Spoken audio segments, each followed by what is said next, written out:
Hi, my name is Janet, and I was positive for COVID-19 in March 2020. And I'm now at a water fasting clinic because I've had symptoms and just um, a roller coaster of a ride from COVID-19 for the past year. And so now I'm in my first day of fasting, and just going to officially start tomorrow.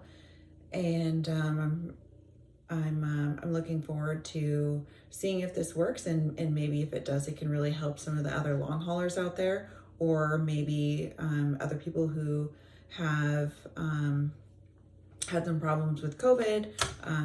As far as I know, I'm the first one here that has the long haul symptoms. Apparently other people have came here that have lost their taste and smell, but otherwise feel okay. So I just want to start with talking about my symptoms and how my experience was when I was going through the sickness in March. So I was positive March 26th in 2020, COVID-19. I knew I had it. I just didn't feel right, and I practically had to beg my doctor's office to test me. I knew I had it. I knew there was something wrong with me. I didn't feel right. They just refused to test me. They just said, stay home, stay home, stay home. But I was like, well, since I wasn't going to the hospital, I thought, they don't know anything about this virus. Like, some people are going to the hospital, but this is all happening right now. Like, why can't I get a test and know what is going on with me? And so I kept asking and asking and asking for a test. And finally, one day when I got out of the shower, my lips were purple, and I was like, this is ridiculous. I'm going to ask again. I need to come in and get tested. I need to know what is happening to me on a daily basis. Maybe I have some other variation. Maybe something else is happening to me. I don't know, but I need to know. And they said, come in and get a test.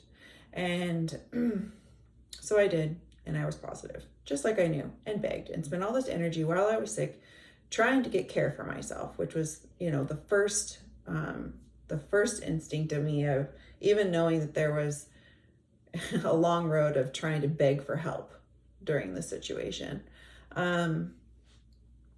So I was treated, this is a whole nother story, but I was basically treated like a burden.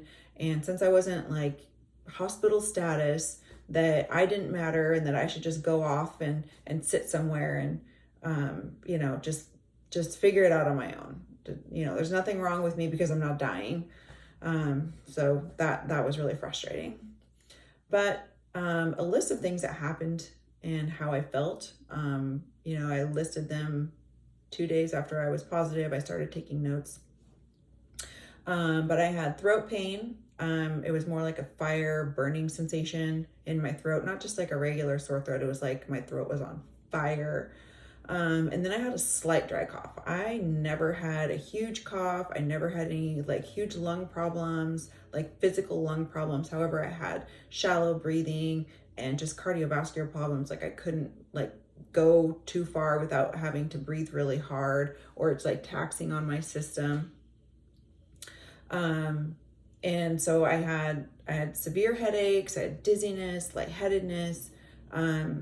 Even while I was resting, it felt like oxygen was being cut off to my brain, almost like you're in a headlock. And it was really concerning, actually. I felt like, well, I'm probably getting brain damage right now. Lots of sinus pressure that came along with that, and like lots of headache stuff, like just head stuff. I was freezing cold. I could not get warm, like during certain periods of this. So like all my symptoms would be like, one would come and then it would go away, and then the next one would come. So it wasn't like all this was happening all at once. It was like a roller coaster, or like some stages of something that was like kept happening in stages. And then this is actually what will continue to happen to me up until now. But we'll talk about that later. I just want to talk about what my original experience was. to get started so everyone can understand where I'm coming from.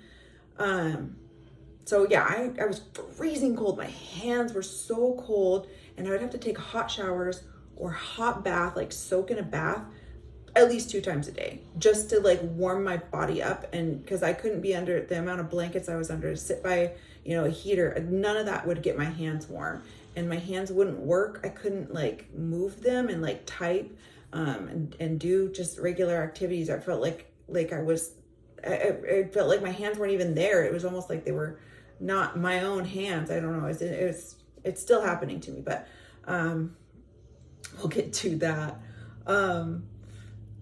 But yeah, I would have to wear wool socks, all of that stuff. And it was really concerning and terrible.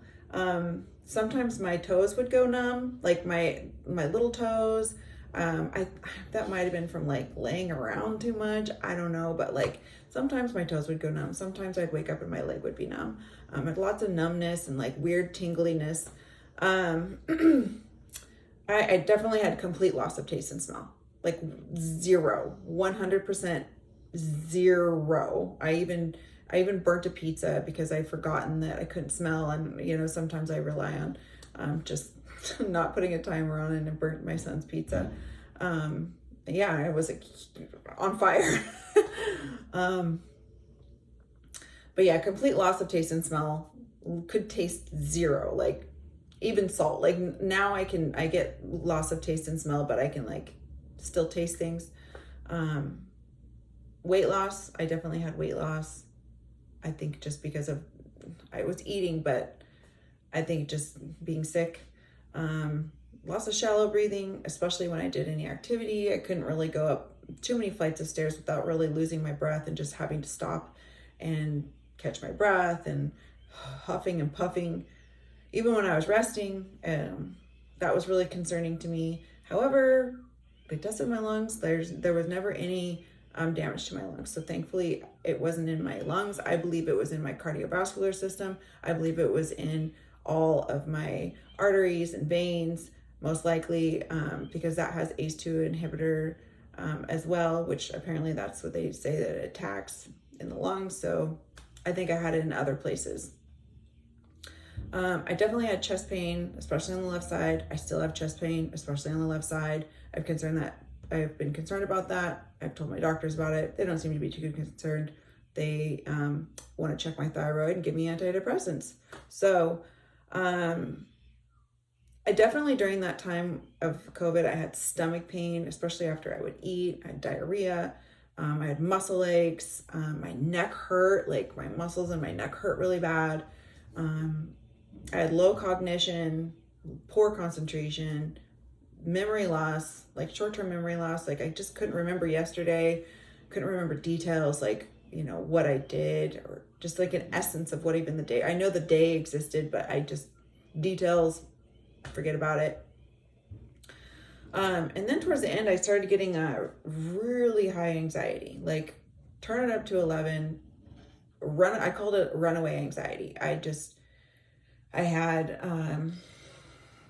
just anxiety. I would go to bed and my heart would be racing. I feel like an elephant was sitting on my chest, and it wasn't like I was mentally, worried or thinking about things. It was just there for me while I was trying to, brush my teeth or whatever, get ready for bed. Just anxiety through the roof. It felt like a fight or flight response was just constantly dumping in my body. I feel like for me, COVID attacked something in my nervous system, or something that, that controls those types of things, and just kept like creating adrenaline all the time. Along with that came a lot of heart palpitations. I'd just be resting or like trying to go to sleep, and then all of a sudden my heart would be like booming out of my chest. And some nights I would just lay there and be like, all right, well, I'm going to go to bed. I might not wake up. I really don't know what's going to happen. Really, really actually concerned that I might not survive through the night. Like, I don't know why my heart is pumping like this. And I would check my pulse. It would be high. 90, which isn't like super high, but I'm very healthy and I exercise. My resting heart rate was definitely around 70, 65 to 70, 75. Now my resting heart rate's like anywhere from 80 to 85 at any given time. So it's much higher now, just from maybe not exercising. I'm not sure, but it's not the same. Sorry, I'm reading some notes that I have. Then really, I think naturally after having so much anxiety and having your body, just the fight or flight system, I would go into bouts of deep depression. I would sometimes be extremely depressed for a week or 2 weeks. And it was like, I knew it was happening to me and I tried to like think my way out of it. I tried to be like, okay, I love this song. I'm going to listen to it. I'm going to enjoy it. But I couldn't force myself out of it. I was like, I know that I'm not a depressed person. And I never felt such deep, dark depression before in my life, where I just felt complete and total despair, that nothing made me happy. I felt just void of all feelings, just like an empty shell.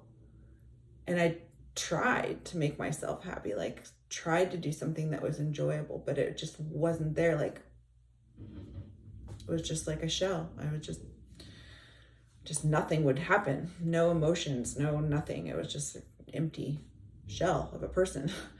And then I'd come out of it and I'd be like, wow, that was weird. And I wasn't taking any medication. So I know I'm not like clinically depressed, or I don't feel like I have a chemical imbalance, and I don't have any history of bipolar, which I was like, well, maybe I'm bipolar, but I don't have any history. This has not happened to me before COVID. So I'm pretty sure that's not an option.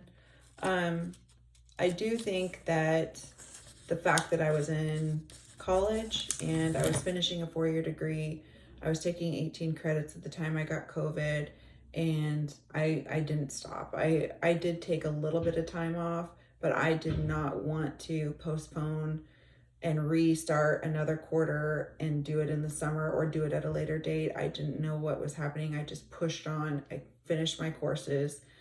I got a 3.95 GPA, and I'm really upset about that I got COVID, because I'm pretty sure I could have gotten 3.5 or higher without finishing with COVID. So thanks to that.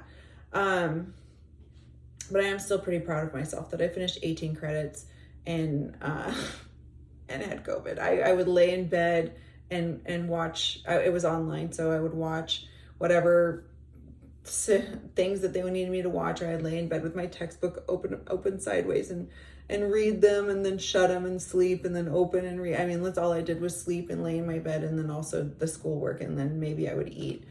But it was very interesting time. I'm surprised that I did it. But on the flip side, I think that I didn't rest and I didn't allow my body to really fully recover. So I may have created this long haul COVID because I didn't fully just relax, and I just kept pushing on. And plus part of it was because people just kept telling me, you should be over it in 2 weeks. Oh, no one's sick longer than 2 weeks. Oh, you're fine.